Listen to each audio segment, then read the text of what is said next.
పవన్ కళ్యాణ్ ఎప్పుడో ఒకసారి అలా వచ్చి ఊగిపోవటం కాదు. ఈరోజు నువ్వు షూటింగ్ చేసుకోవడానికి కానీ నీ కోట్లు ఇచ్చింది, ప్రభుత్వ ధనంతో స్పెషల్ ఫ్లైట్లు ఎక్కి ఎంజాయ్ చేయడానికి కాదు నీకు ఓట్లు వేసింది.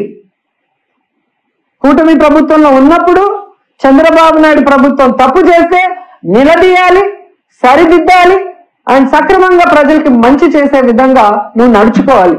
కానీ నీ నియోజకవర్గం పిఠాపురంలో అమ్మాయిని రేప్ చేసినా పట్టించుకో, రైతుకి యూరియా దొరక్క ఎండల్లో వాళ్ళు నించొని రోజుల తరబడి ఏడుస్తుంటే పట్టించుకో, ఇదే పిఠాపురంలో నిరుద్యోగులకి ఉద్యోగం ఇవ్వకపోయినా, నిరుద్యోగ భృతి ఇవ్వకపోయినా పట్టించుకో. నీ ప్యాకేజ్ కరెక్ట్ గా నీకు ఇస్తే చాలు. ఒక హెలికాప్టర్ కొనిచ్చేశాడు, ఇంకా ఎక్కి తిరుక్కుంటూ ఉంటున్నావు. అంతేగాని ఏ రోజైనా రాష్ట్ర ప్రజల గురించి, రైతుల గురించి, మహిళల గురించి ఆలోచిస్తున్నావా? వాటి గురించి ఎప్పుడైనా మాట్లాడుతున్నావా? ఈ 17 మెడికల్ కాలేజీలు అమ్మకానికి పెడితే కనీసం బుర్రున్న ఎవరైనా కూడా దానికి మద్దతు తెలుపుతారా? కానీ నువ్వు కూర్చొని తల ఆడిస్తున్నావు అంటే ఈరోజు రాష్ట్ర ప్రజలు నీకు ఓటేసినందుకు సిగ్గుపడుతున్నారన్న విషయాన్ని కూడా తెలుసుకోండి. ఈరోజు మీరు చూస్తే ఆల్రెడీ నిర్మాణంలో ఉన్న ఈ 10 మెడికల్ కాలేజీల్ని పూర్తి చేయలేక మంత్రులతో వీళ్ళు మాట్లాడించే మాటలను కూడా ప్రజలు గమనించారు కాబట్టి ప్రజలు కూడా అసహించుకుంటున్నారు. ఈరోజు అనిత గాని, సవిత గాని, చంద్రబాబు నాయుడు గాని, పవన్ కళ్యాణ్ గాని, అచ్చెన్నాయుడు గాని ఎవరైనా కూడా వాళ్ళ కుటుంబంలో వాళ్ళు కూడా ఈరోజు డిస్కస్ చేసుకుంటుంటారు. ఏంట్రా వీళ్ళకి ఏమన్నా మెంటలా? ఒక ప్రభుత్వ కాలేజీ ఉంటే పేదవాళ్ళకి మెడికల్ సీట్లు రావటమే కాకుండా ఆ వెనుకబడిన ప్రాంతాల్లో ఉన్న పేదలకి ఒక నాణ్యమైన వైద్యాన్ని అందించే అవకాశం ఉండి ఎందుకు ఇలాంటి పిచ్చి పనులు చేస్తున్నారని మీ బంధువులు మాట్లాడుకుంటుంటారు, మీ చుట్టుపక్కల వాళ్ళు మాట్లాడుకుంటున్నారు. గమనించండి. ఎందుకంటే కోవిడ్ వచ్చినప్పుడు ఈ చంద్రబాబు నాయుడు చేతగానితనం వల్ల ఈ రాష్ట్రంలో సరి అయిన వైద్య సదుపాయం లేకుండా ఎంతమంది ఇబ్బంది పడ్డారో మేమంతా కళ్ళారా చూసాం. ఎందుకంటే మేమంతా ఆంధ్రాలో ఉన్నాం. వాళ్ళ నియోజకవర్గాల్లో ఉండి పార్టీలు చూడకుండా, కులం చూడకుండా, మతం చూడకుండా ప్రజలకు సర్వీస్ చేసిన వాళ్ళం. అలాంటి పరిస్థితి మళ్ళీ రాకూడదని జగన్మోహన్ రెడ్డి గారు 11 మెడికల్ కాలేజీలకి శ్రీకారం చుట్టారు.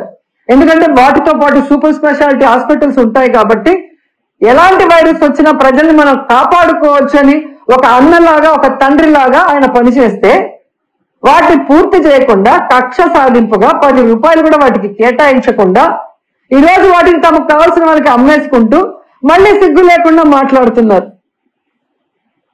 అసలు మొన్ననే ఒక రౌడీ షీటర్కి డబ్బులు తీసుకొని పెరోల్ ఇచ్చిందని చెప్పి ఏ విధంగా ఆవిడ అదే పార్టీ వాళ్ళు తిట్టారని మనం చూసాం. మొన్నటి వరకు సైలెంట్ గా ఉన్న ఆవిడ మళ్ళీ స్టార్ట్ అయింది. జగన్మోహన్ రెడ్డి గారు బెంగళూరులో ఉన్నారు. జగన్మోహన్ రెడ్డి గారు అధికారంలో ఉన్న 5 సంవత్సరాలు విజయవాడలోనే ఉన్నారు. ఏ రోజు హైదరాబాద్, బెంగళూరు పోలేదే. అప్పుడు చంద్రబాబు నాయుడు ఎక్కడున్నాడమ్మా, పవన్ కళ్యాణ్ ఎక్కడున్నాడమ్మా, లోకేష్ ఎక్కడున్నాడమ్మా? ఆ 5 సంవత్సరాలు ఎక్కడున్నారమ్మా? ఏం చేస్తున్నారమ్మా మీ పార్టీ వాళ్ళు? ఈరోజు మాట్లాడుతున్నాం. ఈ రాష్ట్రంలో ప్రజలకు గాని, రైతులకు గాని, మహిళలకు గాని మా పార్టీ నాయకులు మీ రెడ్ బుక్ రాజ్యాంగం వల్ల కష్టపడినా గాని ఇమీడియట్ గా క్షణాల్లో ఇక్కడికి జగన్ గారు వస్తున్నారు, మాకు అండగా ఉంటున్నారు. రైతులకి అండగా నిలబడి మీ మెడలు వంచి ఏ విధంగా పని చేయిస్తున్నారో ప్రజలు గమనిస్తూనే ఉన్నారు. మీరు అధికారంలో ఉండి ఈ రోజుకి కూడా సక్రమంగా మీరు లేరు విజయవాడలో. ఫ్రైడే అయితే ఎవరమ్మా హైదరాబాద్ పోతుంది? హైదరాబాద్ పోవటానికా డిప్యూటీ సీఎం పోస్టులు, ఎడ్యుకేషన్ మినిస్టర్ పోస్టులు, రెవెన్యూ పోస్టులు, హోంమంత్రి పోస్టులు, సీఎం పోస్టులు ఇచ్చేది? ఎవరున్నారు? ఫ్రైడే అయితే పారిపోతున్నారు, ఎంజాయ్ చేస్తున్నారు వీకెండ్లలో. 5 స్టార్ హోటల్లో రూములు పెట్టుకొని ఏ విధంగా సెటిల్మెంట్ దండాలు చేస్తున్నారో మీ పచ్చ పత్రికల్లోనే వచ్చాయి. కావాలంటే ఒకసారి చదువుకోండి, మేము రాసింది కాదు, మీ పచ్చ పత్రికలు రాశాయి.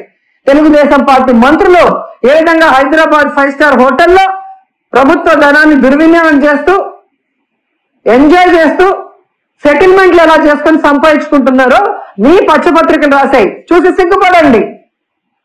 మీరందరూ పారిపోవటం వల్లే ఆ రోజు ఎంజాయ్ చేయడానికి పారిపోవటం వల్లే ఆ రోజు విజయవాడ మునిగిపోవాల్సిన పరిస్థితి వచ్చింది. సక్రమంగా ఈడ ఉండి మంత్రులు ఆఫీసర్లకు గనక ఇన్స్ట్రక్షన్స్ ఇచ్చింటే ఎందుకు విజయవాడ మునిగిపోయి ఉంటుంది? నిజంగా మీ మంత్రులు సక్రమంగా ఉంటే ఎందుకు ఈరోజు పొగాకు రైతులు, ఈరోజు మామిడి రైతులు, ధాన్యం రైతులు, పసుపు రైతులు, మిర్చి రైతులు ఎందుకు రోడ్ల మీదకి వస్తున్నారు? ఎందుకు ఆత్మహత్యలు చేసుకుంటున్నారు?